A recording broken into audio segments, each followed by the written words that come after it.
variety and improved varieties in terms of returns. The potential yield of a traditional variety is 9,000 kg of husked nuts per hectare, while improved varieties can give 15,000 kg of husked nuts per hectare. That is a difference of 6,000 kg per hectare in terms of husked nuts.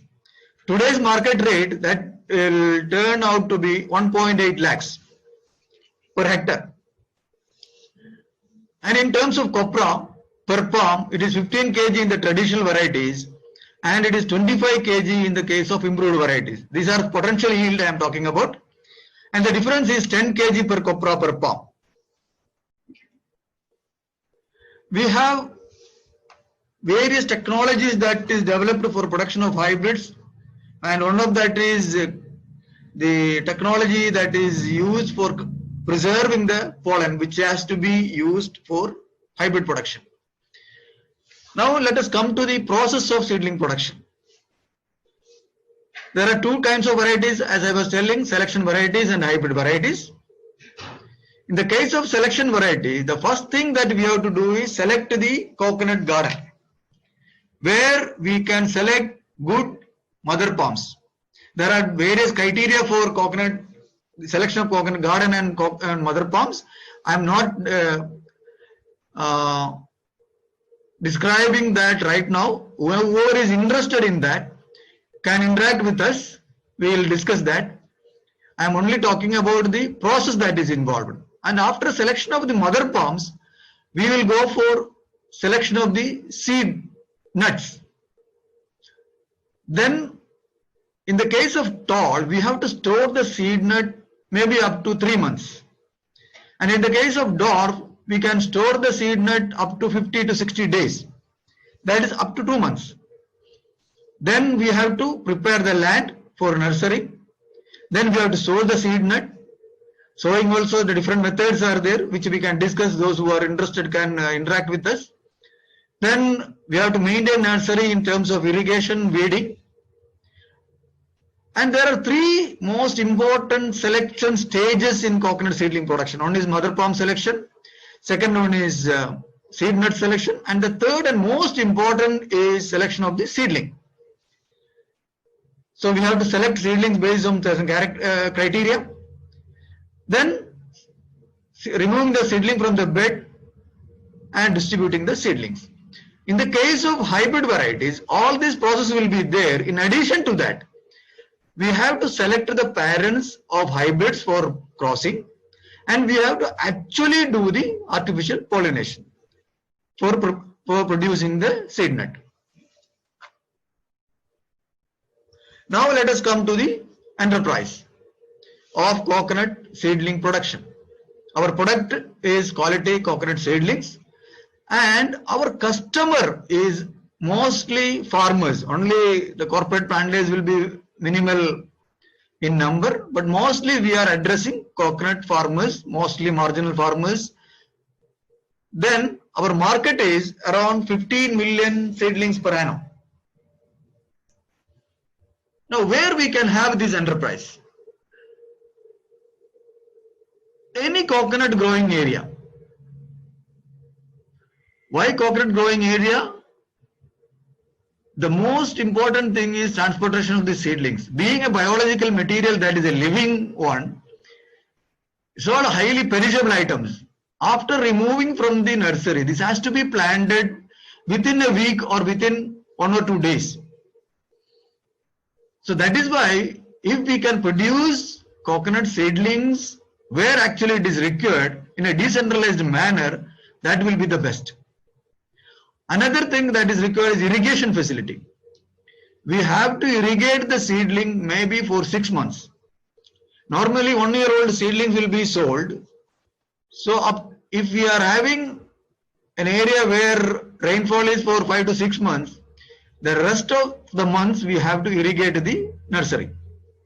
Then there should be good road access for transportation and other facilities. Then the most important thing is mother palm availability. We need good mother palms to produce good quality seedlings.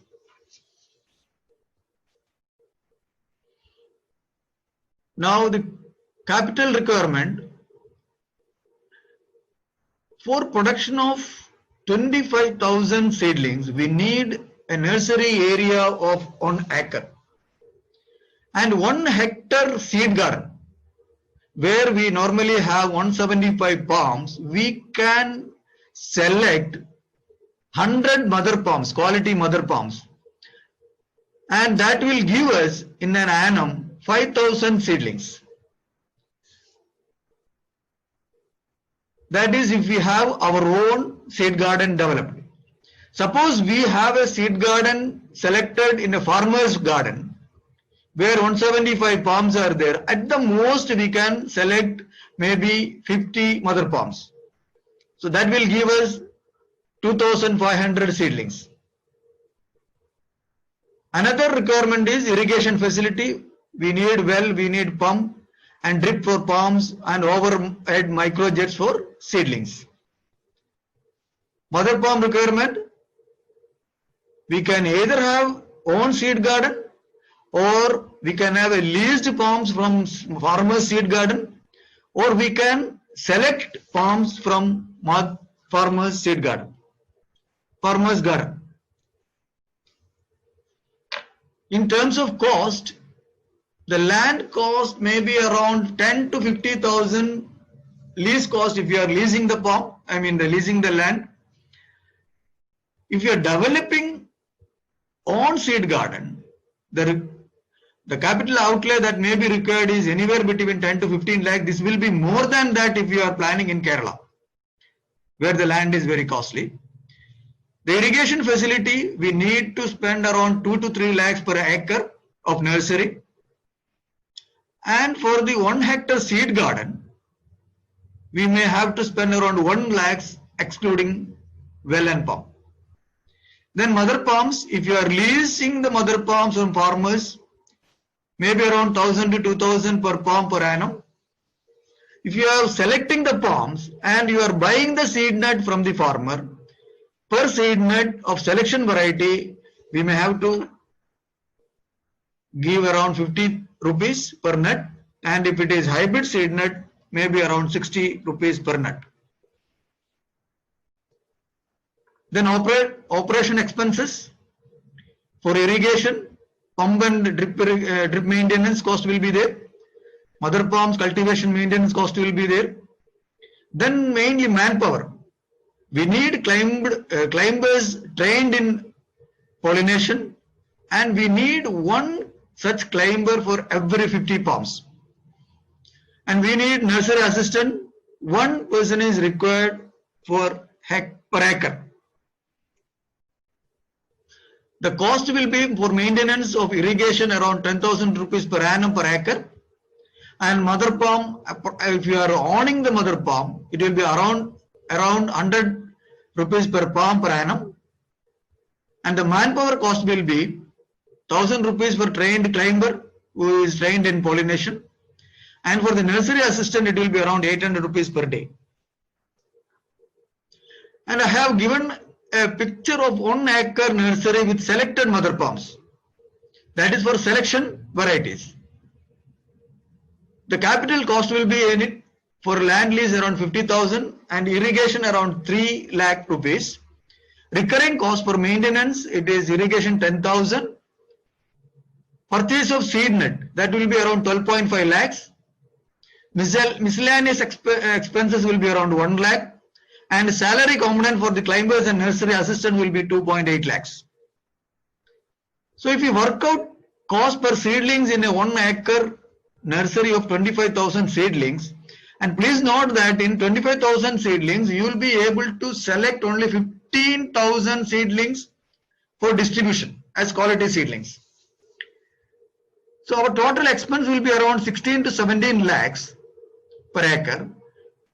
And we may have 15,000 saleable seedlings. That works out to be 112 rupees per seedling. And if you are developing a hybrid varieties in 1 acre nursery, same land cost and irrigation cost, 3 lakhs and 50,000 I have given. Then irrigation maintenance cost also will be same. But the seed nut cost, we are giving now slightly more to the farmer. So that will be around 15 lakhs. And miscellaneous cost will be around same, around 1 lakh. The salary component will be very high because we need to hire one person for every 50 palms. So that component will be around 30 lakhs. And if we calculate the cost per acre of where we can have 25 hybrid seedlings, that will be around 46 to 47 lakhs for a saleable seedlings of 15,000. That works out to be 310 rupees per seedling. This is just indication of the requirement of putting in place a coconut nursery in 1 acre area, whether it is selection variety or hybrid varieties. We have already licensed the developed varieties, the technology of varieties, to a few firms. One is a firm in Madurai, and there are some private firms which are producing coconut seedlings already, like the DJ Farms in Madurai and Umapati Farms in Coimbatore. Other one is Tirunelveli. Yeah, we have already have understanding with the Tirunelveli Ladi farm, which we have already handed over the technology. Then we have a memorandum of understanding with SPIC for arachidonic tissue culture.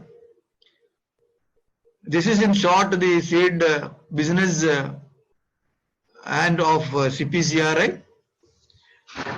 I would like to have an interaction with those who are interested in developing coconut nursery as a business venture.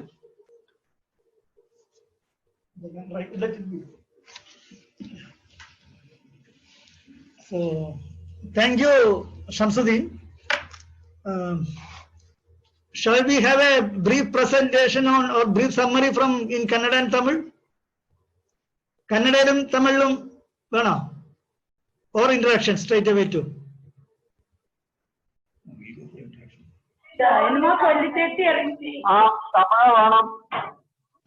One person, please. Malayalam വേണോ? മലയാളം വേണം. Okay, അപ്പോ ആദ്യം നമുക്ക് first മലയാളത്തിലൊരു സംക്ഷിപ്ത വിവരണം Shamsuddin sir നൽകും.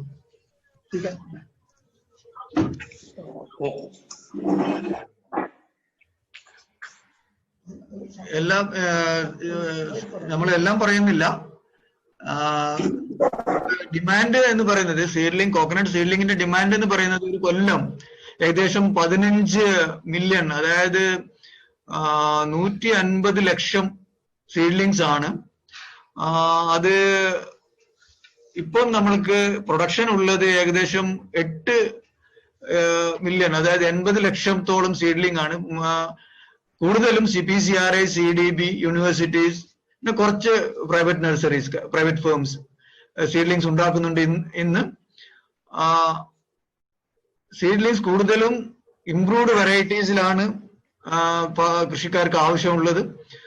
ഇന്ത്യയിൽ ഇതുവരെ ആയിട്ട് 51ഓളം പുതിയ ഇനങ്ങൾ വികസിപ്പിച്ചെടുത്തിട്ടുണ്ട് തെങ്ങുകളിൽ. തെങ്ങിന്റെ 2 ഗ്രൂപ്പ് എന്ന് പറയുന്നത് നെടുകിയ ഇനവും ഡോർഫ് വെറൈറ്റീസുമാണ്. അത് രണ്ടും ചേർത്തിട്ടാണ്, കമ്പൈൻ ചെയ്തിട്ടാണ് നമ്മൾ ഹൈബ്രിഡ് ഉണ്ടാക്കുന്നത്. ഇത് കൂടാതെ സെലക്ഷൻ വെറൈറ്റീസ്, നമ്മൾ തെരഞ്ഞെടുത്ത വെറൈറ്റീസ് ഉണ്ടാക്കുന്നുണ്ട്. പല സ്ഥലങ്ങളിൽ നിന്ന് കൊണ്ടുവന്ന് അതിൽ നിന്ന് നല്ല ഫാംസ് സെലക്ട് ചെയ്ത് അതിൽ നിന്നും തേങ്ങയെടുത്ത് പുതിയ പ്ലോട്ടുകൾ ഉണ്ടാക്കി സെലക്ഷൻ വെറൈറ്റീസ് ഉണ്ടാക്കുന്നുണ്ട്. അപ്പൊ ഇങ്ങനെയുള്ള വെറൈറ്റീസ് ആണ് ഇപ്പൊ നമ്മൾ ഡെവലപ്പ് ചെയ്ത് വികസിപ്പിച്ചെടുത്തിട്ടുള്ളത്. അതില് 51 ഇനങ്ങളിൽ 20 എണ്ണം നെടുകിയ ഇനങ്ങളും കുറിയ ഇനങ്ങൾ 11ഉം ഹൈബ്രിഡ് ഇനങ്ങൾ 20ഉമാണ് ഉള്ളത്.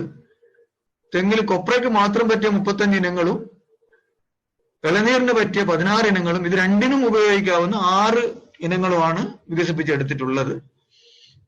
ഇത് ഞാൻ നേരത്തെ പറഞ്ഞു.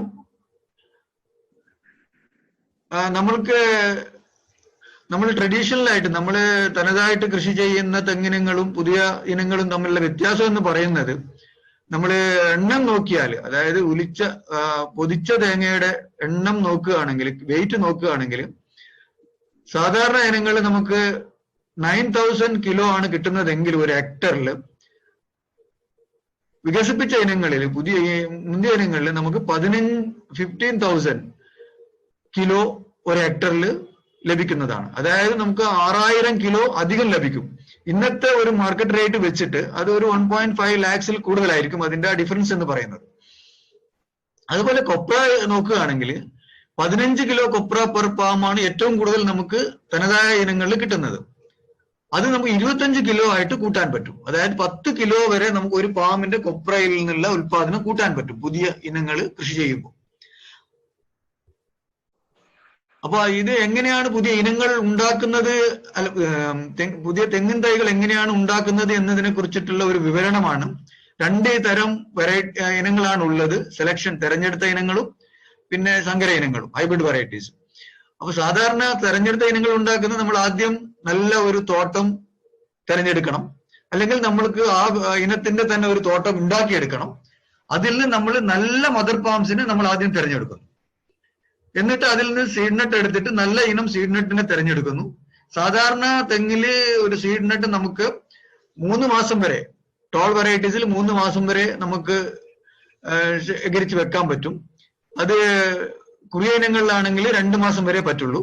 അത് കഴിഞ്ഞ് നമ്മളത് നഴ്സറിയിൽ സോ ചെയ്യണം. സോ ചെയ്ത് കഴിഞ്ഞ് പിന്നെ നഴ്സറി നമ്മൾ മെയിൻറ്റെയിൻ ചെയ്യണം, വീഡിങ്, ഇറിഗേഷൻ, ഇങ്ങനെയുള്ള കാര്യങ്ങളൊക്കെ ചെയ്ത്. ഏറ്റവും ഇമ്പോർട്ടന്റ് ആയിട്ടുള്ള കാര്യം എന്ന് പറയുന്നത് സീഡ്ലിംഗ് സെലക്ഷൻ ആണ്. അത് നമ്മൾ 12 മാസം, 1 വർഷം പ്രായമായ സീഡ്ലിംഗ്, നല്ല ഇനം സീഡ്ലിംഗ് നോക്കി മാത്രമേ നമ്മൾ വിതരണത്തിന് കൊടുക്കാറുള്ളൂ, കർഷകർക്ക് നടാൻ വേണ്ടി കൊടുക്കാറുള്ളൂ. ഹൈബ്രിഡിന്റെ കാര്യത്തിലാണെങ്കിൽ നമ്മൾ ആദ്യം പാരന്റ്സിനെ തിരഞ്ഞെടുക്കണം. സാധാരണ ഒരു ടോളും ഒരു ഡോർഫും ആണ്.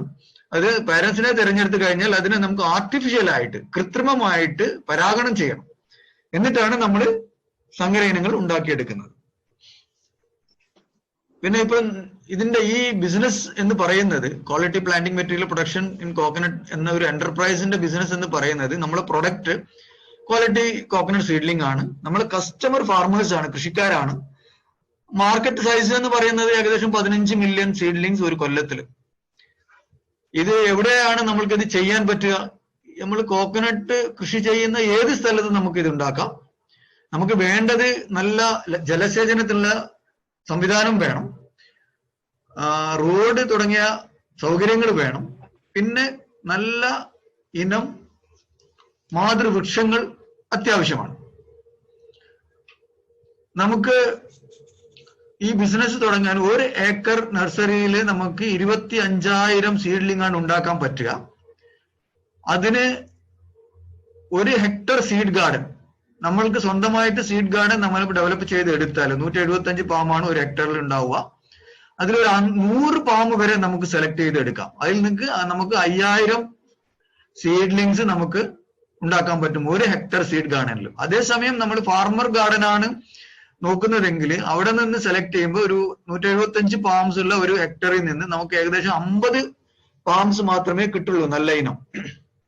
അതിൽ നമുക്ക് 2500ഓളം സീഡ്ലിങ്സ് ഉണ്ടാക്കാൻ പറ്റും. പിന്നെ നമുക്ക് വേണ്ടത് ഇറിഗേഷൻ ഫെസിലിറ്റി ആണ്. കിണറോ അല്ലെങ്കിൽ ബോർവെല്ലോ വേണം, പമ്പ് വേണം, ഡ്രിപ്സ് വേണം, തെങ്ങിനുള്ള ഡ്രിപ്സ് വേണം. അതുപോലെ നഴ്സറി സീഡ്ലിങ്സിന് വേണ്ടിയിട്ട് മൈക്രോ ജെറ്റ്സ് വേണം. പിന്നെ നമുക്ക് മദർ പാംസ്, ഒന്നെങ്കിൽ നമ്മളുടെ സ്വന്തം സീഡ് ഗാർഡൻ വേണം, അല്ലെങ്കിൽ കൃഷിക്കാരുടെ പാംസ് ആണ് ഉപയോഗിക്കുന്നതെങ്കിൽ ഒന്നെങ്കിൽ നമുക്ക് പാംസ് ലീസ് ചെയ്യാം. അത് സെലക്ട് പാംസ് ചെയ്തിട്ട് അതിന് സീഡ് നട്ട് നമുക്ക് പർച്ചേസ് ചെയ്യാം.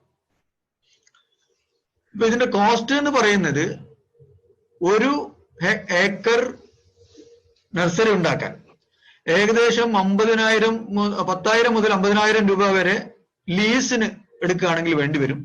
നമ്മുടെ സ്വന്തം സീഡ് ഗാർഡൻ ഉണ്ടാക്കി ചെയ്യാനാണ് 1 ഹെക്ടർ സീഡ് ഗാർഡൻ ഉണ്ടാക്കാൻ 10 ലക്ഷം മുതൽ 50 ലക്ഷം വരെ. കേരളത്തിൽ ഞാൻ നേരത്തെ പറഞ്ഞ പോലെ ഇതിലൊക്കെ വളരെ കൂടുതലായിരിക്കും അതിന് ലാൻഡ് കോസ്റ്റ് കൂട്ടുമ്പോൾ. ഇറിഗേഷൻ ഫെസിലിറ്റിക്ക് നമുക്ക് 2 ലക്ഷം മുതൽ 3 ലക്ഷം വരെ 1 ഏക്കർ നഴ്സറിക്ക് വേണ്ടി വരും. അതുപോലെ 1 ഹെക്ടർ സീഡ് ഗാർഡൻ നമുക്ക് 1 ലക്ഷം രൂപ ഇറിഗേഷൻ ഫെസിലിറ്റിക്ക് വേണ്ടി മാറ്റിവെക്കേണ്ടി വരും. മദർ പാമിന്റെ ചെലവ് എന്ന് പറയുന്നത് 1000 മുതൽ 2000 വരെ ഒരു പാമിന് ഒരു കൊല്ലം കർഷകർക്ക് കൊടുക്കേണ്ടി വരും. അതെല്ലാം നമ്മൾ സെലക്ട് ചെയ്ത പാംസ് ആണ് കർഷകരിൽ നിന്ന് എടുക്കുന്നെങ്കിൽ ഒരു സീഡ് നട്ടിന്റെ റേറ്റ് വെച്ചിട്ട് 50 രൂപ വെച്ച് കൊടുക്കേണ്ടി വരും. അത് ഹൈബ്രിഡ് ആണെങ്കിൽ 60 രൂപ വരെ കൊടുക്കേണ്ടി വരും. പിന്നെ ഇതിന്റെ ഓപ്പറേഷൻ കോസ്റ്റ്, ഇറിഗേഷൻ മെയിൻ്റെനൻസ് ഉണ്ടാവും, ഡ്രിപ്പ് മെയിൻ്റെനൻസ് ഉണ്ടാവും, മദർ പാം മെയിൻ്റെനൻസ് ഉണ്ടാവും, മാൻ പവർ വേണ്ടി വരും നമുക്ക്. അത് പോളിനേഷൻ ആണെങ്കിൽ ഒരാൾ 50 പാംസ് വെച്ച് 50 പാംസിന് ഒരാൾ വെച്ച് വേണം. അതുപോലെ നഴ്സറി മെയിൻറ്റെയിൻ ചെയ്യാൻ നമുക്ക് 1 ഏക്കറിന് ഒരാൾ വേണം. അപ്പൊ അതിന്റെ കോസ്റ്റ് എന്ന് പറയുന്നത് ഏകദേശം ഇറിഗേഷൻ മെയിൻ്റെനൻസിന് നമുക്ക് 10,000 രൂപ ഒരു കൊല്ലം 1 ഏക്കറിന് വേണ്ടി വരും. മദർ പാംസിന് 100 രൂപ ഒരു പാമ്പിന് ഒരു കൊല്ലം നമുക്ക് മെയിൻ്റെനൻസ് കോസ്റ്റ് നമ്മുടെ പാം ആണെങ്കിൽ വേണ്ടി വരും. ക്ലൈംബർ കോസ്റ്റ്, ട്രെയിൻഡ് ആയിട്ടുള്ള ക്ലൈംബേഴ്സ് നമുക്ക് വേണം, പോളിനേഷനിൽ ട്രെയിൻഡ് ആയിട്ടുള്ള ക്ലൈംബേഴ്സ് വേണം. അത് ഒരാൾക്ക് ഒരു ദിവസം നമുക്ക് 1000 രൂപ കൊടുക്കേണ്ടി വരും. നഴ്സറി അസിസ്റ്റൻസിന് ഒരാൾക്ക് ഒരു ദിവസം നമുക്ക് 800 റുപ്പീസ് കൊടുക്കേണ്ടി വരും. ക്യാപിറ്റൽ കോസ്റ്റ് എന്ന് പറയുന്നത് ഒരു സെലക്ഷൻ വെറൈറ്റീസ്, നമ്മൾക്ക് സെലക്ഷൻ വെറൈറ്റീസ് ഉണ്ടാക്കുന്ന ഒരു നഴ്സറിന്റെ ഉണ്ടാക്കാനുള്ള ഒരു കോസ്റ്റാണ് ഞാനിവിടെ കാണിച്ചിട്ടുള്ളത്. ലാൻഡ് ലീസ് ചെയ്യാൻ 50,000 രൂപ, ഇറിഗേഷന് വേണ്ടി 3 ലക്ഷം രൂപ, റിക്കറിംഗ് കോസ്റ്റ് ആയിട്ട് ഇറിഗേഷന് 10,000 രൂപ, സീഡ് നെറ്റ് നമുക്ക് കൃഷിക്കാരുടെ നിന്ന് വാങ്ങിക്കാൻ 50 രൂപ വെച്ചിട്ട് 25,000 സീഡ്ലിംഗ്സിന് 12.5 ലക്ഷം രൂപ, ഒരു മിസ്ലാനിയസ് മറ്റു ഇനങ്ങൾക്ക് വേണ്ടിയിട്ട് 1 ലക്ഷം രൂപ, സാലറി നമ്മൾ കൊടുക്കേണ്ടത് ഒരു 2 ലക്ഷം 3 ലക്ഷം രൂപ അതിന് വേണ്ടി വരും. പിന്നെ ഇതൊക്കെ കൂട്ടുമ്പോൾ നമുക്ക് 1 ഏക്കറിന് 25,000 സീഡ്ലിംഗ്സിൽ നമുക്ക് വിൽക്കാൻ പറ്റുന്നത് 15,000 സീഡ്ലിംഗ്സ് ആയിരിക്കും. അതിന്റെ എക്സ്പെൻസ് എന്ന് പറയുന്നത് മൊത്തം എല്ലാം കൂടി 16 മുതൽ 17 ലക്ഷം രൂപ ചെലവ് വരും. അപ്പൊ ഒരു സീഡ്ലിങ്ങിന് നമ്മൾക്ക് വിൽക്കുന്ന ഓരോ സീഡ്ലിങ്ങിന് നമ്മുടെ കോസ്റ്റ് എന്ന് പറയുന്നത് 112 രൂപ വരും എന്നാണ് ഒരു ഏകദേശ കണക്ക്. അത് ഹൈബ്രിഡ് സീഡ്ലിങ്സ് ആണെങ്കിൽ ബാക്കി എല്ലാ കോസ്റ്റ് ഒരുപോലെയാണ്. പക്ഷെ സീഡ് നെറ്റിന്റെ കോസ്റ്റ് കുറച്ച് കൂടും, 15 ലക്ഷം ആവും. സാലറി നമുക്ക് കുറച്ച് കൂടും, അത് 30 ലക്ഷം വരെ വരും. അപ്പൊ നമുക്ക് 25,000 ഹൈബ്രിഡ് സീഡ്ലിങ്സ് ഉണ്ടാക്കാൻ 15,000 സെയിലബിൾ സീഡ്ലിങ്സ്, 46 മുതൽ 47 ലക്ഷം വരെ ചെലവ് വരും. അത് കണക്ക് കൂട്ടുമ്പോൾ നമുക്ക് ഒരു സീഡ്ലിങ്ങിന് 310 രൂപയാണ് ഏകദേശമായിട്ട് വരിക. ഇത് നമ്മൾ ഓൾറെഡി നമ്മുടെ ടെക്നോളജി ഹാൻഡ് ഓവർ ചെയ്ത ഫേംസ് ആണ്. അതുപോലെ പ്രൈവറ്റ് നഴ്സറിയുടെ കാര്യം പറഞ്ഞു, DJ ഫാം മധുരയിലും മൂവാമ്പതി കോയമ്പത്തൂരും ഇതൊക്കെ ചെയ്യുന്നുണ്ട്, കോക്കനട്ട് സീഡ്ലിങ്സ് ഉണ്ടാക്കി കൊടുക്കുന്നുണ്ട്. ടിഷ്യൂ കൾച്ചർ ആർക്കുണ്ട് നമ്മുടെ ടെക്നോളജി ഹാൻഡ് ഓവർ ചെയ്തിട്ടുണ്ട് സ്പിക്കിന്. അരക്കന ടിഷ്യൂ കൾച്ചറിലാണ്, കോക്കനട്ട് അല്ല, അരക്കന ടിഷ്യൂ കൾച്ചറിൽ ഇപ്പം സ്പിക്ക് ചെയ്യുന്നുണ്ട്. ഇത്രയും കാര്യങ്ങളാണ് ഞാൻ പറഞ്ഞത്. കൂടുതൽ കാര്യങ്ങൾ നമ്മൾക്ക് വിശദമായിട്ട് ചർച്ചയിൽ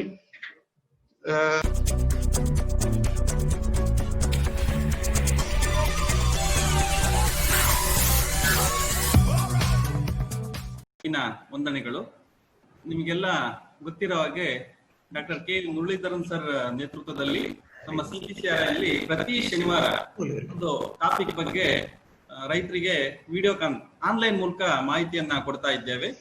ಈ ನಿಟ್ಟಿನಲ್ಲಿ ಈ ದಿನ ನಾವು ಒಂದು ಈಗ ತೆಂಗಿನ ನರ್ಸರಿಯನ್ನ ಯಾವ ರೀತಿ ಒಂದು ಉದ್ಯಮವನ್ನಾಗಿ ಮಾಡಬಹುದು ಅದ್ರ ಬಗ್ಗೆ ನಾವು ಇವತ್ತು ತರಬೇತಿಯನ್ನ ಕೊಡ್ತಾ ಇದ್ದೀವಿ ಎಲ್ಲ ರೈತರುಗಳಿಗೆ. ನಿಮ್ಗೆಲ್ಲ ಗೊತ್ತಿರೋ ಹಾಗೆ ನೀವು ನಮ್ಮ ಭಾರತ ಸರ್ಕಾರದ ಕೆಳಗಡೆ ಇರ್ತಕ್ಕಂಥ ಕೃಷಿ ಮಂತ್ರಾಲಯ ಅದನ್ನ ತಗೊಂಡ್ರೆ ಅದ್ರ ಕೆಳಗಡೆ ಭಾರತೀಯ ಕೃಷಿ ಸಂಶೋಧನಾ ಪರಿಷತ್ತು ಅಂತೇಳಿ ಒಂದು ಆಟೋನಮಸ್ ಬಾಡಿ ಇದೆ. ಇದ್ರ ಕೆಳಗಡೆ ನಮ್ಮ ಭಾರತ ದೇಶಾದ್ಯಂತ ಸುಮಾರು 100ಕ್ಕಿಂತ ಹೆಚ್ಚು ಸಂಶೋಧನಾ ಸಂಸ್ಥೆಗಳು ಕೆಲಸ ಮಾಡ್ತಾ ಇದ್ದೇವೆ. ಈ ಎಲ್ಲಾ ಸಂಶೋಧನಾ ಸಂಸ್ಥೆಗಳಿಗೆ ನಮ್ಮ ಭಾರತ ಸರ್ಕಾರ ಕೆಲವೊಂದು ಬೆಳೆಗಳನ್ನ ಕೊಟ್ಟಿದೆ. ಆ ಬೆಳೆಗಳ ಬಗ್ಗೆ ನಾವು ಸಂಶೋಧನೆ ನಡೆಸಬೇಕು.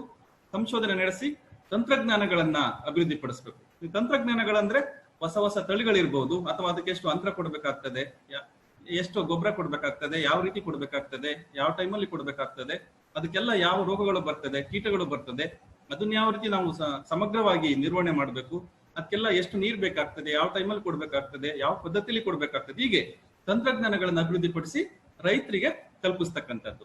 ಹೀಗೆ ನಮ್ಮ CPCRIಗೆ ಮುಖ್ಯವಾಗಿ ನಮ್ಮ ಭಾರತ ಸರ್ಕಾರ 3 ಬೆಳೆಗಳನ್ನ ಕೊಟ್ಟಿದೆ. ಒಂದು ಅಡಿಕೆ, ತೆಂಗು ಮತ್ತು ಕೊಕ್ಕೋ.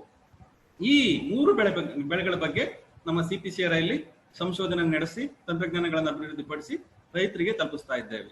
ಈಗ ನಮ್ಮ CPCRI ಬಗ್ಗೆ ತಿಳ್ಕೋಬೇಕು ಅಂದ್ರೆ 1916ರಲ್ಲಿ ಕಾಸರಗೋಡ್ರಲ್ಲಿ ಕೇಂದ್ರೀಯ ತೆಂಗು ಸಂಶೋಧನಾ ಕೇಂದ್ರ ಅಂತೇಳಿ ಶುರುವಾಗಿತ್ತು. ಅದಾದ್ಮೇಲೆ 1956ರಲ್ಲಿ ವಿಟ್ಲಾದಲ್ಲಿ ಕೇಂದ್ರೀಯ ಅಡಿಕೆ ಸಂಶೋಧನಾ ಕೇಂದ್ರ ಅಂತೇಳಿ ಶುರುವಾಗಿತ್ತು. ಇದನ್ನ 1970ರಲ್ಲಿ ಈಗ ಇರ್ತಕ್ಕಂಥ ಕೇಂದ್ರೀಯ ತೋಟದ ಬೆಳೆಗಳ ಸಂಶೋಧನಾ ಸಂಸ್ಥೆ ಅಂತ ಹೇಳಿ ಅದನ್ನು ಮರುನಾಮಕರಣ ಮಾಡಿದಾಗ ವಿಟ್ಲ ಕ್ಷೇತ್ರವನ್ನು ಅದರ ಪ್ರಾಂತೀಯ ಕ್ಷೇತ್ರವನ್ನಾಗಿ ಮಾಡಿದ್ರು. ಈಗ CPCRI ಇದು ಮುಖ್ಯಾಲಯ ಬಂದ್ಬಿಟ್ಟು ಕಾಸರಗೋಡಲ್ಲಿದೆ. ಕೆಳಗಡೆ 2 ಪ್ರಾಂತೀಯ ಕ್ಷೇತ್ರಗಳಿದೆ. ಒಂದು ಪ್ರಾಂತೀಯ ಕ್ಷೇತ್ರ ವಿಟ್ಲದಲ್ಲಿದೆ, ಮತ್ತೊಂದು ಪ್ರಾಂತೀಯ ಕ್ಷೇತ್ರ ಕಾಯಂಕುಲಂಲ್ಲಿದೆ. ಮತ್ತೆ ಅದರ ಕೆಳಗಡೆ 3 ಸಂಶೋಧನಾ ಕೇಂದ್ರಗಳಿದೆ. ಒಂದು ಸಂಶೋಧನಾ ಕೇಂದ್ರ ಅಸ್ಸಾಂ ರಾಜ್ಯದಲ್ಲಿ ಕಾಯಿಕೊಚ್ಚಿ ಅಂತಕ್ಕಂಥ ಜಾಗದಲ್ಲಿದೆ. ಇನ್ನೊಂದು ಸಂಶೋಧನಾ ಕೇಂದ್ರ ಮೋಹಿತ್ ನಗರ್ ರಾಜ್ಯದಲ್ಲಿದೆ, ಮೋಹಿತ್ ನಗರ್ ಅಂತ ಜಾಗದಲ್ಲಿದೆ, ಪಶ್ಚಿಮ ಬಂಗಾಳ ರಾಜ್ಯದಲ್ಲಿದೆ. ಇನ್ನೊಂದು ಕರ್ನಾಟಕದಲ್ಲಿದೆ, ಕುಕ್ಕೆ ಸುಬ್ರಹ್ಮಣ್ಯ ಹತ್ರ, ನೆಟ್ಟಣ ಅಥವಾ ಕೆಡು ಅಂತೇಳಿ. ಹೀಗೆ ಈ ಎಲ್ಲಾ ಕಡೆ ಅಡಿಕೆ, ತೆಂಗು ಮತ್ತು ಕೊಕ್ಕೋ ಬಗ್ಗೆ ಸಂಶೋಧನೆ ನಡೆಸ್ತಾ ಇದ್ದೀವಿ. ಇವತ್ತಿನ ತರಬೇತಿಗೆ ಬಂದ್ರೆ ನಾವು ಯಾವ ರೀತಿ ತೆಂಗಿನ ನರ್ಸರಿ ಮಾಡ್ತಕ್ಕಂಥದ್ದನ್ನ ಒಂದು ಉದ್ಯಮವನ್ನಾಗಿ ಮಾಡ್ಬೇಕು ಅನ್ನೋದ್ರ ಬಗ್ಗೆ ಹೇಳೋದಾದ್ರೆ, ನಿಮ್ಗೆಲ್ಲ ಗೊತ್ತಿರೋ ಹಾಗೆ ಈ ತೆಂಗು ಇರ್ಬೋದು, ಅಡಿಕೆ ಇರ್ಬೋದು, ಕೊಕ್ಕೋ ಇರ್ಬೋದು, ಇವೆಲ್ಲ ಬಹುವಾರ್ಷಿಕ ಬೆಳೆಗಳು. ಇವುಗಳಲ್ಲಿ ಮುಖ್ಯ ಅಂಶ ಏನಾಗ್ತದಪ್ಪ ಅಂದ್ರೆ ಉತ್ತಮ ಗುಣಮಟ್ಟದ ಗಿಡಗಳನ್ನ ಅಭಿವೃದ್ಧಿಪಡಿಸಿ ತೋಟದಲ್ಲಿ ನಾಟಿ ಮಾಡ್ತಕ್ಕಂಥ ಮುಖ್ಯ ಆಗ್ತದೆ. ಉದಾಹರಣೆಗೆ ಅಡಿಕೆನೆ ತಗೊಳ್ಳಿ. ನೀವು ಅಡಿಕೆ ತಗೊಂಡ್ರೆ ರೈತರು ಇವತ್ತೊಂದು ಗಿಡ ತಗೊಂಡೋಗಿ ನಾಟಿ ಮಾಡಿದ್ರೆ 4-5 ವರ್ಷಗಳಲ್ಲಿ ಪಿಂಗಾರ ಬರ್ತದೆ.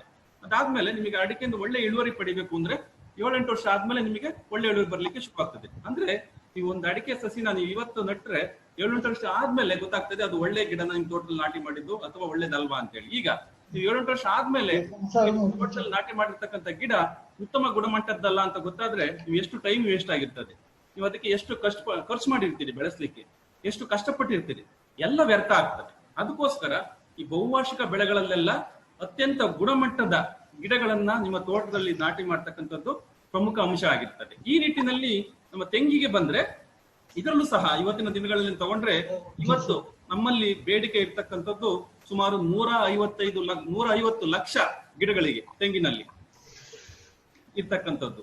ಆದ್ರೆ ನಾವು ಇಲ್ಲಿ ಉತ್ಪಾದನೆ ಆಗ್ತಾ ಇರ್ತಕ್ಕಂಥದ್ದು ಈಗ ಮಾತ್ರ ಸುಮಾರು 70ರಿಂದ 80 ಲಕ್ಷದಷ್ಟು.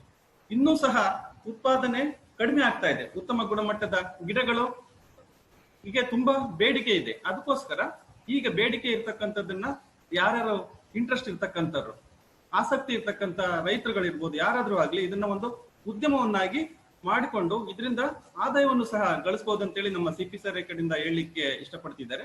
ಇದನ್ನ ನೋಡ್ಬೇಕು ಅಂದ್ರೆ ನಮ್ಮ CPCRI ತಗೊಂಡ್ರೆ ಸುಮಾರು ನಾವು ತೆಂಗಿನಲ್ಲಿ ಸುಮಾರು 21 ತಳಿಗಳನ್ನ ಅಭಿವೃದ್ಧಿ ಪಡಿಸಿದ್ದೀವಿ. ಇದರಲ್ಲಿ ಎತ್ತರ ತಳಿಗಳು ಇದೆ, ಸಂಕರಣ ತಳಿಗಳು ಇದೆ, ಕುಬ್ಜ ತಳಿಗಳು ಸಹ ಇದೆ. ಅದೇ ರೀತಿ ಅಡಿಕೆನಲ್ಲೂ ಸಹ ಸುಮಾರು 11 ತಳಿಗಳನ್ನು ಅಭಿವೃದ್ಧಿ ಪಡಿಸಿದ್ವಿ. ಅದರಲ್ಲಿ ಸುಮಾರು 9 ತಳಿಗಳಿದೆ, ಮತ್ತೆ 2 ಕುಬ್ಜ ಸಂಕರಣ ತಳಿಗಳನ್ನು ಸಹ ಅಭಿವೃದ್ಧಿ ಪಡಿಸಿದ್ದೀವಿ. ಅದೇ ರೀತಿ ಕೊಕ್ಕೋದಲ್ಲೂ ಸಹ ಸುಮಾರು 9 ತಳಿಗಳನ್ನ, 5 ಹೈಬ್ರಿಡ್ ಮತ್ತೆ 3 ತಳಿಗಳನ್ನ ಅಭಿವೃದ್ಧಿ ಪಡಿಸಿದ್ದೀವಿ. ನೀವು ಈಗ ಈ ತೆಂಗಿನ ಬೆಳೆ ತಗೊಂಡ್ರೆ ಮುಖ್ಯವಾಗಿ ತೆಂಗಿನಲ್ಲಿ 2 ರೀತಿ ವಿಧಗಳಿವೆ. ಒಂದು ಎತ್ತರ ಬೆಳೀತಕ್ಕಂಥ ಮರಗಳು, ಇನ್ನೊಂದು ಕುಬ್ಜ ತಳಿಗಳು ಅಂತೇಳಿ ಅಥವಾ ಗಿಡ್ಡ ತಳಿಗಳು ಅಂತೇಳಿ ಅಂತಕ್ಕಂಥದ್ದು. ಅದೇ ರೀತಿ ನೀವು ತಳಿಗಳನ್ನ ತಗೊಂಡ್ರೆ ಅದರಲ್ಲಿ ತಳಿಗಳು ಬರ್ತದೆ ಮತ್ತೆ ಸಂಕರಣ ತಳಿಗಳು ಬರ್ತದೆ. ಈ ಸಂಕರಣ ತಳಿಗಳಿದೆಯಲ್ಲ, ಇವು ಎತ್ತರ ಮತ್ತೆ ಗಿಡ್ಡ ತಳಿಗಳನ್ನ ಸಂಕರಣ ಮಾಡಿ ಉತ್ಪತ್ತಿ ಮಾಡ್ತಕ್ಕಂಥದ್ದು. ಇದರ ನಿಮಗೆಲ್ಲ ಈಗಾಗಲೇ ನಾನು ತಿಳಿಸ್ಕೊಟ್ಟಿದ್ದೀನಿ. CPCRI ಕಾಸರಗೋಡಿಂದ ಸುಮಾರು 21 ನಾವು ತೆಂಗಿನ ತಳಿಗಳನ್ನ ಅಭಿವೃದ್ಧಿಪಡಿಸಿ ಬಿಡುಗಡೆಗೊಳಿಸಿರ್ತಕ್ಕಂಥದ್ದು. ಅದರಲ್ಲಿ ಸುಮಾರು 10 ಎತ್ತರ ತಳಿಗಳಿದೆ, 5 ಕುಬ್ಜ ತಳಿಗಳಿದೆ, ಮತ್ತೆ 6 ಸಂಕರಣ ತಳಿಗಳು, ಹೈಬ್ರಿಡ್ ತಳಿಗಳನ್ನ ಅಭಿವೃದ್ಧಿಪಡಿಸಿದ್ದೀವಿ.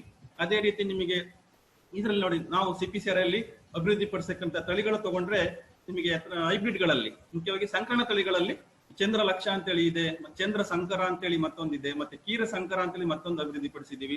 ಮತ್ತೆ ಕಲ್ಪ ಸಮೃದ್ಧಿ ಅಂತೇಳಿ ಒಂದು ಸಂಕರಣ ತಳಿನ ಅಭಿವೃದ್ಧಿಪಡಿಸಿ ಬಿಡುಗಡೆ ಮಾಡಿದ್ದೀವಿ. ಅದೇ ರೀತಿ ಕಲ್ಪ ಶ್ರೇಷ್ಠ ಅಂತ ಹೇಳಿದೆ, ಕಲ್ಪ ಸಂಕರ ಅಂತೇಳಿ ಈ 6 ಸಂಕರಣ ತಳಿಗಳನ್ನು ಅಭಿವೃದ್ಧಿಪಡಿಸಿದ್ದೀವಿ. ಅದೇ ರೀತಿ ಮುಖ್ಯವಾಗಿ ಕುಬ್ಜ ತಳಿಗಳೇನೇನಿದೆ, ಈ ಕುಬ್ಜ ತಳಿಗಳೆಲ್ಲ ಎಳ್ನೀರಿಗೋಸ್ಕರ ತುಂಬಾ ಸೂಕ್ತವಾಗಿರ್ತಕ್ಕಂಥವು. ಅದರಲ್ಲಿ COD ಚೌಗತ್ ಆರೆಂಜ್ ಡ್ವಾರ್ಫ್ ಅಂತೇಳಿ ಅದೊಂದು ತಳಿ ಬಿಡುಗಡೆ ಮಾಡಿದ್ವಿ. ಮತ್ತೆ ಕಲ್ಪ ಜ್ಯೋತಿ ಅಂತೇಳಿ ಮತ್ತೊಂದು ತಳಿನ ಬಿಡುಗಡೆ ಮಾಡಿದ್ದೀವಿ. ಅದೇ ರೀತಿ ಕಲ್ಪ ಸೂರ್ಯ ಅಂತನೂ ಸಹ ಇನ್ನೊಂದು ತೆಂಗಿನ ತಳಿಗಳು ಇರ್ತಕ್ಕಂಥದ್ದು. ಮುಖ್ಯವಾಗಿ ಎಳನೀರಿಗೋಸ್ಕರ ಸೂಕ್ತ ಆಗ್ತಕ್ಕಂಥದ್ದು. ಅದೇ ರೀತಿ ಕೆಲವೊಂದು ತಳಿಗಳನ್ನ ತಗೊಂಡ್ರೆ ಕೀರಚಂದ್ರ ಅಂತೇಳಿ ಬಿಡುಗಡೆ ಮಾಡಿದ್ದೀವಿ. ಚಂದ್ರಕಲ್ಪ ಅಂತೇಳಿದೆ. ಈ ಕಲ್ಪ ಹರಿತ ಅಂತೇಳಿ ಮತ್ತೊಂದು ತಳಿ ಬಿಡುಗಡೆ ಮಾಡಿದ್ದೀವಿ. ಈ ಕಲ್ಪ ಹರಿತ ತಗೊಂಡ್ರೆ ಇದರಲ್ಲಿ ನಿಮಗೆ ಸ್ವಲ್ಪ ಈ ನುಸಿ ಕೀಟದ ತೊಂದರೆ ಕಡಿಮೆ ಇರ್ತದೆ ಕಲ್ಪ ಹರಿತದಲ್ಲಿ. ಅದೇ ರೀತಿ ಕಲ್ಪ ರಕ್ಷಾ ಅಂತೇಳಿ ಎಲ್ಲೆಲ್ಲಿ ಬೇರು ಸೊರಗು ರೋಗ ಇರ್ತದೆ ಅದಕ್ಕೆ ಸ್ವಲ್ಪ ಇದರಲ್ಲಿ ನಿರೋಧಕ ಶಕ್ತಿ ಇದೆ ಅಂತೇಳಿ ತಿಳಿದು ಬಂದಿದೆ. ಇತ್ತೀಚೆಗೆ 2016ರಲ್ಲಿ ಕಲ್ಪ ಶತಾಬ್ದಿ ಅಂತೇಳಿ ಹೊಸ ತಳಿನ ಬಿಡುಗಡೆ ಮಾಡಿದ್ದೀವಿ. ಅದೇ ರೀತಿ ಕಲ್ಪಶ್ರೀ ಅಂತೇಳಿ ಮತ್ತೊಂದಿದೆ. ಇದು ಸಹ ಎಲ್ಲೆಲ್ಲಿ ಬೇರು ಸೊರಗು ರೋಗ ಬೆಳೀತಾರೋ ಬೇರೆ ಸೊರಗ ರೋಗ ಇದೆಯೋ ಅಲ್ಲಿ ಸ್ವಲ್ಪ ನಿರೋಧಕ ಶಕ್ತಿ ತೋರಿಸ್ತದೆ, ನಿರೋಧಕ ಶಕ್ತಿ ಇರ್ತಕ್ಕಂಥ ತಳಿ. ಅದೇ ರೀತಿ ಕಲ್ಪ ಪ್ರತಿಭಾ ಅಂತ ಹೇಳಿದೆ, ಕಲ್ಪ ಮಿತ್ರ ಅಂತ ಹೇಳಿದೆ, ಕೀರ ಕೇರಳಂ ಅಂತಿದೆ, ಅದೇ ರೀತಿ ಕಲ್ಪತರು ಅಂತ ಹೇಳಿ. ಇದು ಮುಖ್ಯವಾಗಿ ಎತ್ತರ ತಳಿ, ಮುಖ್ಯವಾಗಿ ಕೊಬ್ಬರಿ ಮಾಡ್ಲಿಕ್ಕೆ, ಬಾಲ್ ಕೊಬ್ಬರಿ ಏನಂತ ಕರೀತೀವಿ, ಚೆಂಡು ಕೊಬ್ಬರಿ ಮಾಡ್ಲಿಕ್ಕೆ ಅತ್ಯಂತ ಸೂಕ್ತ ಆಗಿರ್ತಕ್ಕಂಥ ತಳಿ. ಅದೇ ರೀತಿ ಅಡಿಕೆಯಲ್ಲಿ ತಗೊಂಡ್ರು ಸಹ ಸುಮಾರು ನಾವು 9 ತಳಿಗಳನ್ನ ಅಭಿವೃದ್ಧಿಪಡಿಸಿ ಬಿಡುಗಡೆ ಮಾಡಿದ್ದೀವಿ. ಅದೇ ರೀತಿ 2 ಕುಬ್ಜ ತಳಿಗಳನ್ನ, ಸಂಕರಣ ತಳಿಗಳನ್ನ ಬಿಡುಗಡೆ ಮಾಡಿದ್ದೀವಿ. ಅದರಲ್ಲಿ ತಗೊಂಡ್ರೆ ಈ ಮಂಗಳ, ಸುಮಂಗಳ, ಶ್ರೀಮಂಗಳ, ಸ್ವರ್ಣಮಂಗಳ, ಮೋಹಿತ್ ನಗರ್, ಮಧುರಮಂಗಳ, ಶತಮಂಗಳ ಈ ರೀತಿ ಎಲ್ಲ ಇದೆ. ಅದೇ ರೀತಿ ಕೊಕ್ಕೋದಲ್ಲೂ ಸಹ ಸುಮಾರು 8 ತಳಿಗಳನ್ನ ಅಭಿವೃದ್ಧಿಪಡಿಸಿ ಬಿಡುಗಡೆ ಮಾಡಿದ್ದೀವಿ. ಈಗ ತೆಂಗಿನಲ್ಲಿ ತಗೊಂಡ್ರೆ ನಿಮಗೆ ಮುಖ್ಯವಾಗಿ ಲೋಕಲ್ ತಳಿಗಳು ಅಂತ ಏನ್ ಹೇಳಿ ಕರಿತೀವಿ, ಇಳುವರಿ ತಗೊಂಡ್ರೆ ನಿಮಗೆ ಪ್ರತಿ ವರ್ಷ ನಿಮಗೆ ಸುಮಾರು 1 ಹೆಕ್ಟೇರ್ ಪ್ರದೇಶದಿಂದ ಸುಮಾರು 9,000 kg ಮಾತ್ರ ಸಿಪ್ಪೆ ಸುಳಿದಿರ್ತಕ್ಕಂಥ ಕಾಯಿಗಳು ಸಿಗ್ತದೆ. ಇದರಿಂದ ನಿಮಗೆ ಸುಮಾರು 15 kg ಒಂದು ಮರಕ್ಕೆ 15 kg ಕೊಬ್ಬರಿ ಸಿಗ್ತಕ್ಕಂಥದ್ದು. ಅದೇ ರೀತಿ ನಾವು ಅಧಿಕ ಇಳುವರಿ ಕೊಡ್ತಕ್ಕಂಥ ಇಂಪ್ರೂವ್ಡ್ ತಳಿಗಳನ್ನ ತಗೊಂಡ್ರೆ ನಿಮಗೆ ಈ ತಳಿಗಳಿಂದ ಸುಮಾರು 15,000 kg ಒಂದು ಹೆಕ್ಟೇರ್ ಪ್ರದೇಶದಿಂದ 15,000 kg ನಿಮಗೆ ಸಿಪ್ಪೆ ತೆಗೆದಿರ್ತಕ್ಕಂಥ ಕಾಯಿಗಳು ಸಿಗ್ತದೆ. ಈಗ ಹೈಬ್ರಿಡ್ ತಳಿಗಳನ್ನ ಯಾವ ರೀತಿ ಉತ್ಪಾದನೆ ಮಾಡ್ಬೇಕು ಅಂತ ಹೇಳಿದ್ರೆ ಇದರಲ್ಲಿ ಸುಮಾರು 3 ಹಂತಗಳಿದೆ. ಅದರಲ್ಲಿ ಮೊದಲನೇ ಏನ್ ಮಾಡ್ತೀವಿ ಅಂದ್ರೆ ಅದು ಒಂದು ಮರದಿಂದ ಯಾವ ಮರಗಳನ್ನ ಮೊದಲು ಪೇರೆಂಟ್ ಮರಗಳನ್ನ ಆಯ್ಕೆ ಮಾಡ್ಬೇಕಾಗ್ತದೆ, ತಾಯಿ ಮರ ಮತ್ತು ತಂದೆ ಮರ ಅಂತ ಹೇಳಿ. ಅದರಲ್ಲಿ ನೀವು ತಂದೆ ಮರದಿಂದ ನೀವು ಪರಾಗರಣೆಯನ್ನು ಸಂಗ್ರಹಣೆ ಮಾಡ್ಕೋಬೇಕಾಗ್ತದೆ. ಯಾವ ತಾಯಿ ಮರ ಇರ್ತದೆ ಅದರಲ್ಲಿ ಪರಾಗರಣೆ ಎಲ್ಲ ತೆಗೆದಿರ್ಬೇಕಾಗ್ತದೆ. ಅದು ಬೇರೆ ಪರಾಗರಣೆ ಅದರಿಂದ ಕಲಬೆರಿಕೆ ಆಗದಾಗೆ ಅದ್ರಲ್ಲಿ ಬ್ಯಾಗ್ರಿಂದ ಕಟ್ಟಿರ್ಬೇಕಾಗ್ತದೆ. ಆಗ ನಮಗೆ ಯಾವ ಮರದಿಂದ ನಮಗೆ ಪರಾಗರಣೆ ಕಲೆಕ್ಟ್ ಮಾಡಿರ್ತೀವಿ ಅದನ್ನ ನಾವು ಪಾಲಿನೇಷನ್ ಮಾಡ್ಬೇಕಾಗ್ತದೆ. ಪಾಲಿನೇಷನ್ ಮಾಡಿ ಆದ್ಮೇಲೆ ಸಹ ಅದು ಬೇರೆ ಕಲಬೆರಿಕೆ ಆಗದಿಂದ ಬ್ಯಾಗ್ನಿಂದ ಮತ್ತೆ ಕಟ್ಟಬೇಕಾಗ್ತದೆ. ಈಗ ನೋಡಿದ್ರೆ ಇದರಲ್ಲಿ ತಳಿಗಳು ಮತ್ತೆ ಸಂಕರಣ ತಳಿಗಳ ಉತ್ಪಾದನೆ ನೋಡಿದ್ರೆ ಮುಖ್ಯವಾಗಿ ತೆಂಗಿನ ತೋಟಗಳನ್ನ ಆಯ್ಕೆ ಮಾಡ್ತಕ್ಕಂಥದ್ದು. ಅದರಲ್ಲಿ ತೆಂಗಿನ ತೋಟಗಳಲ್ಲಿ ತಾಯಿ ಮರಗಳು ಅಂತೇಳಿ ಆಯ್ಕೆ ಮಾಡ್ತಕ್ಕಂಥದ್ದು. ಅದಾದ್ಮೇಲೆ ಅಂತಹ ತಾಯಿ ಮರಗಳಿಂದ ಬೀಜಗಳನ್ನ ಆಯ್ಕೆ ಮಾಡ್ತಕ್ಕಂಥದ್ದು, ಬೀಜಗಳನ್ನ ಶೇಖರಣೆ ಮಾಡ್ತಕ್ಕಂಥದ್ದು. ಬೀಜಗಳನ್ನ ಶೇಖರಣೆ ಮಾಡಿ ಆದ್ಮೇಲೆ ನೀವು ಜಾಗವನ್ನ, ಭೂಮಿಯನ್ನ ನೀವು ಆಯ್ಕೆ ಮಾಡ್ತಕ್ಕಂಥದ್ದು ನರ್ಸರಿ ಮಾಡ್ಲಿಕ್ಕೆ, ಪಾತಿ ಮಾಡ್ಲಿಕ್ಕೆ. ಅದರಲ್ಲಿ ಭೂಮಿಯ ನರ್ಸರಿ ರೆಡಿ ಮಾಡಿ ಆದ್ಮೇಲೆ ಅದ್ರಲ್ಲಿ ನೀವು ಬೀಜಗಳನ್ನ ನಾಟಿ ಮಾಡ್ತಕ್ಕಂಥದ್ದು. ಅದಾದ್ಮೇಲೆ ಬೀಜಗಳು ನಾಟಿ ಆದ್ಮೇಲೆ ಅದಕ್ಕೆ ನರ್ಸರಿಯನ್ನು ಮೇಂಟೈನ್ ಮಾಡ್ತಕ್ಕಂಥದ್ದು. ಪ್ರತಿ ವರ್ಷ ಅದನ್ನು ನೋಡ್ತಾ ಇರ್ಬೇಕಾಗ್ತದೆ. ಅದಕ್ಕೆ ಏನು ಇರಿಗೇಷನ್ ಬೇಕಾಗ್ತದೆ, ಗೊಬ್ಬರ ಬೇಕಾಗ್ತದೆ. ಅದಾದ್ಮೇಲೆ ನಾವು ಗಿಡಗಳನ್ನ ಆಯ್ಕೆ ಮಾಡ್ತಕ್ಕಂಥದ್ದು. ಅದಾದ್ಮೇಲೆ ಗಿಡಗಳು ರೆಡಿ ಆದ್ಮೇಲೆ ಅದನ್ನ ನರ್ಸರಿಯಿಂದ ತೆಗೆದು ರೈತರಿಗೆ ಡಿಸ್ಟ್ರಿಬ್ಯೂಷನ್ ಕೊಡ್ತಕ್ಕಂಥದ್ದು. ಈಗ ನೋಡಿದ್ರೆ ಇಲ್ಲಿ ನಾವು ಇದು ತೆಂಗಿನ ನರ್ಸರಿ ಒಂದು ಉದ್ಯಮ ಅಂತ ನೋಡಿದ್ರೆ ಮುಖ್ಯವಾಗಿ ಅಲ್ಲಿ ಅತ್ಯುತ್ತಮ ಗುಣಮಟ್ಟದ ತೆಂಗಿನ ಸಸಿಗಳನ್ನ ಉತ್ಪಾದನೆ ಮಾಡ್ತಕ್ಕಂಥದ್ದು. ಕಸ್ಟಮರ್ ಯಾರಪ್ಪ ಅಂದ್ರೆ ರೈತರು ಇರ್ತಾರೆ. ಈಗ ನೀವು ಇದನ್ನ ಯಾವ ಜಾಗದಲ್ಲಿ ಮಾಡ್ಬೇಕು ಅಂತ ಹೇಳಿದ್ರೆ ಎಲ್ಲೆಲ್ಲಿ ತೆಂಗಿನ ಬೆಳೀತಾ ಇದ್ದಾರೆ ಆ ಜಾಗಗಳಲ್ಲಿ ಎಲ್ಲಿ ಸರಿಯಾಗಿ ನಿಮಗೆ ನೀರಾವರಿ ವ್ಯವಸ್ಥೆ ಇದೆ, ಎಲ್ಲಿ ಸರಿಯಾಗಿ ರೋಡಿನ ಒಂದು ವೆಹಿಕಲ್ಗಳೆಲ್ಲ ಬಂದು ಹೋಗ್ಲಿಕ್ಕೆ ರೋಡ್ ವ್ಯವಸ್ಥೆ ಇದೆ ಅಂತ ಜಾಗಗಳಲ್ಲಿ ಮಾಡ್ಬೇಕಾಗ್ತದೆ. ನಿಮ್ಮ ಭೂಮಿ ನಿಮ್ಮ ಹತ್ರ ಇಲ್ಲ ಅಂದ್ರೆ ಬಾಡಿಗೆ ತಗೊಂಡು ಸಹ, ಲೀಸಿಗೆ ತಗೊಂಡು ಸಹ ನೀವು ಮಾಡಬಹುದಾಗ್ತದೆ. ನೀವು 1 ಎಕರೆ ಜಾಗದಲ್ಲಿ ಸುಮಾರು 25,000 ಗಿಡಗಳನ್ನೆಲ್ಲ ಉತ್ಪಾದನೆ ಮಾಡಬಹುದಾಗ್ತದೆ. ಸುಮಾರು 1 ಹೆಕ್ಟೇರ್ ನಿಮ್ಮ ಹತ್ರ ತಾಯಿ ಮರಗಳ ತೋಟ ಇದೆ ಅಂತ ಆದ್ರೆ ಅದರಲ್ಲಿ 1 ಹೆಕ್ಟೇರ್ಗೆ ಸುಮಾರು 175 ಮರಗಳಿಂದಾದ್ರೆ ಅದರಲ್ಲಿ ಸುಮಾರು 100ಕ್ಕಿಂತ ಹೆಚ್ಚು ಮರಗಳು ನೀವು ತಾಯಿ ಮರಗಳು ಅಂತ ಆಯ್ಕೆ ಮಾಡ್ಕೊಂಡಾದ್ರೆ 5,000 ನೀವು ಸಸಿಗಳನ್ನ ಉತ್ಪಾದನೆ ಮಾಡಬಹುದಾಗ್ತದೆ. ಅದೇ ರೀತಿ ನಿಮ್ಮ ಹತ್ರ ರೈತರ ಹತ್ರ 1 ಹೆಕ್ಟೇರ್ ನಿಮ್ಮ ಹತ್ರ ತೋಟ ಇದೆ ಅಂತ ಹೇಳಿದ್ರೆ ಅದರಲ್ಲಿ ಸುಮಾರು 50ರಷ್ಟು ನಿಮಗೆ ತಾಯಿ ಮರಗಳು ಸಿಕ್ಕಿದ್ರೆ ಅದರಲ್ಲಿ ಸುಮಾರು 2,500 ಗಿಡಗಳನ್ನ ಸಸಿಗಳನ್ನ ಉತ್ಪಾದನೆ ಮಾಡಬಹುದಾಗ್ತದೆ. ಅದೇ ರೀತಿ ನೀರಾವರಿ ವ್ಯವಸ್ಥೆ ಕಂಪಲ್ಸರಿಯಾಗಿ ನರ್ಸರಿಗೆ ಬೇಕಾಗ್ತದೆ. ಅದೇ ರೀತಿ ತಾಯಿ ಮರಗಳನ್ನ ನಿಮ್ಮ ಸ್ವಂತ ತೋಟದಿಂದ ಅಥವಾ ಬೇರೆ ಕಡೆಯಿಂದ ತಂದು ಮಾಡಬಹುದಾಗ್ತದೆ. ಅದೇ ರೀತಿ ನೀವು ಇದನ್ನ ಸುಮಾರು 1 ಎಕರೆ ಜಾಗಕ್ಕೆ ನೀವು ಬಾಡಿಗೆ ಪಡೆಯೋದಾದ್ರೆ ಸುಮಾರು 10,000ದಿಂದ 50,000 ದುಡ್ಡು ಬೇಕಾಗ್ತದೆ. ಅದೇ ನಿಮ್ಮ ಹತ್ರ ಸ್ವಂತ ತಾಯಿ ಮರಗಳ ತೋಟ ಇದ್ರೆ 10ರಿಂದ 50 ಲಕ್ಷ ಎಲ್ಲ ಪ್ರತಿ ಹೆಕ್ಟೇರಿಗೆ ಸಿಗಬಹುದಾಗ್ತದೆ. ಈಗ ನೀರಾವರಿ ವ್ಯವಸ್ಥೆ ಮಾಡ್ಲಿಕ್ಕೆ ಸುಮಾರು 2 ಲಕ್ಷದಿಂದ 3 ಲಕ್ಷದವರೆಗೆ ಒಂದು ಎಕರೆ ಜಾಗಕ್ಕೆ ಖರ್ಚು ಬರ್ಬೋದಾಗ್ತದೆ. ಅದೇ ರೀತಿ ನಿಮಗೆ 1 ಲಕ್ಷ ಇದಕ್ಕೆ 1 ಹೆಕ್ಟೇರ್ ಪ್ರದೇಶದಿಂದ 1 ಹೆಕ್ಟೇರ್ ತಾಯಿ ಮರಗಳ ತೋಟದಿಂದ 1 ಹೆಕ್ಟೇರ್ ಪ್ರದೇಶಕ್ಕೆ ಸುಮಾರು 1 ಲಕ್ಷ ಬೇಕಾಗ್ತದೆ. ಅದೇ ರೀತಿ ನಿಮಗೆ ಇರಿಗೇಷನ್ ಏನೇನು ವ್ಯವಸ್ಥೆಗಳು ಬೇಕಾಗ್ತದೆ, ಪಂಪ್, ಡ್ರಿಪ್ ಮೇಂಟೆನೆನ್ಸ್ ಮತ್ತೆ ಮದರ್ ಫಾರ್ಮ್ ಗೆ ಅದು ಮೇಂಟೆನೆನ್ಸ್ ಮಾಡ್ಲಿಕ್ಕೋಸ್ಕರ, ಇರಿಗೇಷನ್ಗೋಸ್ಕರ, ಮತ್ತೆ ನಿಮಗೆ ಮ್ಯಾನ್ ಪವರ್, ಮರಗಳ ಹತ್ತಿ ಬೀಜ ತೆಗಿಲಿಕ್ಕೆ, ಸಂಗ್ರಹಣೆ ಮಾಡ್ಲಿಕ್ಕೆ ಮತ್ತೆ ನರ್ಸರಿಗಳನ್ನ ನೋಡ್ಕೊಳ್ಳಿಕ್ಕೆ ಈ ನರ್ಸರಿ ಅಸಿಸ್ಟೆಂಟ್ ಗಳೆಲ್ಲ ಬೇಕಾಗ್ತಕ್ಕಂಥದ್ದು. ಇದೆಲ್ಲ ಖರ್ಚು ಸಹ ಇದರಲ್ಲಿ ಆಪರೇಷನ್ ಎಕ್ಸ್ಪೆನ್ಸಸ್ ಅಲ್ಲಿ ಬರ್ತದೆ. ಅದೇ ರೀತಿ ನೀವು ತಳಿಗಳಲ್ಲಿ ನೀವು ಗಿಡಗಳನ್ನ ಉತ್ಪಾದನೆ ಮಾಡ್ಲಿಕ್ಕಾದ್ರೆ ನೀವು ಭೂಮಿಯಿಂದ ಬಾಡಿಗೆ ತಗೊಂಡ್ರೆ ಸುಮಾರು 50,000 ಖರ್ಚು ಬರ್ಬೋದು. ಅದೇ ರೀತಿ ನೀವು ನೀರಾವರಿ ವ್ಯವಸ್ಥೆಗೋಸ್ಕರ ಸುಮಾರು 3 ಲಕ್ಷ ಖರ್ಚು ಬರ್ಬೋದಾಗ್ತದೆ. ಅದೇ ಬೇರೆ ಬೇರೆ ಈಗ ನೀರಾವರಿಗೋಸ್ಕರ 10,000, ಮತ್ತೆ ಸೀಡ್ ನಟ್ ನ ಉತ್ಪಾದನೆ ಮಾಡ್ಲಿಕ್ಕೆ, ಉತ್ತಮ ಗುಣಮಟ್ಟದ ಬೀಜಗಳನ್ನು ಉತ್ಪಾದನೆ ಮಾಡ್ಲಿಕ್ಕೆ ಸುಮಾರು 12.5 ಲಕ್ಷ ಎಲ್ಲ ಖರ್ಚು ಬರ್ತದೆ. ಅದೇ ರೀತಿ ನೀವು ಬೀಜಗಳನ್ನ ನಾಟಿ ಮಾಡ್ಲಿಕ್ಕೆ ಇನ್ನು ಬೇರೆ ಬೇರೆ ಎಲ್ಲ ಖರ್ಚುಗಳನ್ನು ತಗೊಂಡ್ರೆ ಸುಮಾರು 1 ಲಕ್ಷ ಎಲ್ಲ ಖರ್ಚು ಬರ್ತದೆ. ಅದೇ ರೀತಿ ನೀವು ಅದನ್ನ ಮೇಂಟೈನ್ ಮಾಡ್ಲಿಕ್ಕೆ ಕೊಡ್ಲಿಕ್ಕೋಸ್ಕರ ಸಂಬಳಕ್ಕಾಗಿ ಸುಮಾರು 2,80,000 ಎಲ್ಲ ಖರ್ಚು ಬರ್ತದೆ. ಈ ರೀತಿ ಎಲ್ಲ ನೋಡಿದ್ರೆ ಕಾಸ್ಟ್ ಆಫ್ ಪ್ರೊಡಕ್ಷನ್ ಅಂತ ಏನ್ ಕರಿತೀವಿ, ನೀವು 1 ಎಕರೆ ಜಾಗದಿಂದ 25,000 ಗಿಡಗಳನ್ನು ಸಸಿಗಳನ್ನು ಉತ್ಪಾದನೆ ಮಾಡಿದ್ರಿ ಅಂದ್ರೆ ಆ ಸಸಿಗಳ ಹಂತದಲ್ಲೂ ಸಹ ಆಯ್ಕೆ ಮಾಡಿದ ಉತ್ತಮ ಗುಣಮಟ್ಟದ ಗಿಡಗಳನ್ನ ನೀವು ಸೇಲ್ ಮಾಡ್ಬೇಕಾಗ್ತದೆ. ಹಂಗಾಗಿ ಸುಮಾರು ನಿಮಗೆ 15,000 ಉತ್ತಮ ಗುಣಮಟ್ಟದ ಗಿಡಗಳನ್ನ ಸಿಗ್ತವೆ ಈ 1 ಎಕರೆ ಜಾಗದಿಂದ. ಇದರಲ್ಲಿ ನಿಮಗೆ ಸುಮಾರು ಅದರಿಂದ ಖರ್ಚಾಗಿರ್ತಕ್ಕಂಥದ್ದು ಸುಮಾರು 16.75 ಲಕ್ಷ ಅಂದ್ರೆ ನಿಮಗೆ ಒಂದು ಗಿಡಕ್ಕೆ ಹತ್ತತ್ರ ಸುಮಾರು 112 ರೂಪಾಯಿ ಸಸಿಗೆ ಒಂದು ರೇಟ್ ಬಿದ್ದಂಗ ಆಗ್ತದೆ. ಅದೇ ರೀತಿ ನೀವು ಹೈಬ್ರಿಡ್ ತಳಿಗಳಲ್ಲಿ, ಸಂಕಣ ತಳಿಗಳಲ್ಲಿ ನೀವು ಉತ್ತಮ ಗುಣಮಟ್ಟದ ಗಿಡಗಳನ್ನು ಉತ್ಪಾದನೆ ಮಾಡಬೇಕು ಅಂದ್ರೆ ಭೂಮಿಯನ್ನ ನೀವು ಬಾಡಿಗೆಗೆ ತಗೊಂಡ್ರೆ ಸುಮಾರು 50,000ದಷ್ಟು ಖರ್ಚು ಬರ್ತದೆ. ಅದೇ ರೀತಿ ನೀವು ನೀರಾವರಿ ವ್ಯವಸ್ಥೆ ಮಾಡಿಕೊಳ್ಳಿಕ್ಕೆ ಸುಮಾರು 3 ಲಕ್ಷದಷ್ಟು ಖರ್ಚು ಬರ್ತದೆ. ಅದೇ ರೀತಿ ಇರಿಗೇಷನ್ಗೋಸ್ಕರ ಮತ್ತೆ ಒಂದು 10,000 ಬರ್ತದೆ. ಉದಾಹರಣೆ ಮತ್ತೆ ಬೀಜಗಳನ್ನು ಉತ್ಪಾದನೆ ಮಾಡ್ಲಿಕ್ಕೆ ಸುಮಾರು 15 ಲಕ್ಷ ಖರ್ಚೆಲ್ಲ ಬರ್ತದೆ. ಮತ್ತೆ ಅದನ್ನ ಬೀಜಗಳನ್ನು ನಾಟಿ ಮಾಡ್ಲಿಕ್ಕೆ ಇನ್ನು ಇತರೆ ಖರ್ಚುಗಳನ್ನು ತಗೊಂಡ್ರೆ ಸುಮಾರು 1 ಲಕ್ಷ ಎಲ್ಲ ಬರ್ತದೆ. ಸ್ಯಾಲ್ರಿ ಸಂಬಳ ತಗೊಂಡ್ರೆ ನಿಮ್ಗೆ 30 ಲಕ್ಷದಷ್ಟು ಸಂಬಳಕ್ಕೋಸ್ಕರ ಇಡ್ಬೇಕಾಗ್ತದೆ. ಯಾಕೆಂದ್ರೆ ಇದರಲ್ಲಿ ಕ್ಲೈಂಬರ್ಗೋಸ್ಕರ ಪರಾಗಸ್ಪರ್ಶ ಮಾಡ್ಲಿಕ್ಕೆ, ತಾಯಿ ಮರ ತಂದೆ ಮರ ಸೇರಿಸಲಿಕ್ಕೆ ಪರಾಗಸ್ಪರ್ಶ ಮಾಡ್ಲಿಕ್ಕೆ ಹೆಚ್ಚು ನಿಮಗೆ ಜನಗಳು ಬೇಕಾಗಿರೋದ್ರಿಂದ ಅಷ್ಟು ಖರ್ಚು ಬರ್ತದೆ. ಆದ್ರೆ ಆ ರೀತಿ ನೋಡಿದ್ರೆ 1 ಎಕರೆ ಜಾಗದಿಂದ ನೀವು ಒಂದು 25,000 ಗಿಡಗಳನ್ನ ಸಸಿಗಳನ್ನು ಉತ್ಪಾದನೆ ಮಾಡಿದ್ರೆ 15,000 ಉತ್ತಮ ಗುಣಮಟ್ಟದ ಗಿಡಗಳು ರೈತರಿಗೆ ಕೊಡ್ಲಿಕ್ಕೆ ರೆಡಿ ಆಗಿದ್ರೆ ನಿಮಗೆ ಒಂದು 46.5 ಲಕ್ಷದಷ್ಟು ಖರ್ಚು ಬಂದ್ರೆ ನೀವು ಒಂದು ಸಂಕಣ ಗಿಡಕ್ಕೆ ಸುಮಾರು 310 ರೂಪಾಯಿಗೆ ನೀವು ರೇಟ್ ಬೀಳ್ತದೆ ಅದಕ್ಕೆ. ಅದೇ ರೀತಿ ಸಹ ನಮ್ಮ CPCRA ಸುಮಾರು 12 ಬಿಡುಗಡೆ ಮಾಡಿರ್ತಕ್ಕಂಥ ತಳಿಗಳನ್ನ 12 ತಳಿಗಳನ್ನ ನಾವು ಲೈಸೆನ್ಸ್ ಮಾಡಿ ಕೊಟ್ಟಿದ್ವಿ ಪ್ರೈವೇಟ್ ಅವರಿಗೆ. ಅದೇ ರೀತಿ DJ ಫಾರ್ಮ್ಸ್ ಅವರಿಗೂ ಸಹ ನಮ್ಮಲ್ಲಿ ಅವರು CPCRA ಒಟ್ಟಿಗೆ ಒಳ್ಳೆ ಸಂಬಂಧ ಇದೆ. ಉಮಾಪತಿ ಫಾರ್ಮ್ ಒಟ್ಟಿಗೂ ಸಹ ಒಳ್ಳೆ ಸಂಬಂಧ ಇದೆ. ಅದೇ ರೀತಿ ನಮ್ಮ ಟಿಶ್ಯೂ ಕಲ್ಚರ್, ಅಡಿಕೆಯಲ್ಲಿ ಟಿಶ್ಯೂ ಕಲ್ಚರ್ ಟೆಕ್ನಿಕ್ ತಂತ್ರಜ್ಞಾನವು ಸಹ ಸ್ಪಿಕ್ ಕಂಪನಿಯವರಿಗೆ ನಾವು ಲೈಸೆನ್ಸ್ ಮಾಡಿಕೊಟ್ಟಿದ್ದೀವಿ. ನಿಮಗೆ ಇನ್ನೂ ಸಹ ಹೆಚ್ಚಿನ ಮಾಹಿತಿಗಾಗಿ ನಮ್ಮ ಬಿಸ್ನೆಸ್ ಪ್ರೊಸೀಡಿಂಗ್ ಡಿಪಾರ್ಟ್ಮೆಂಟ್ ಅಥವಾ ನಮ್ಮ ಡೈರೆಕ್ಟರ್ನ ನೇರವಾಗಿ ಸಂಪರ್ಕ ಮಾಡಬಹುದು. ಧನ್ಯವಾದಗಳು.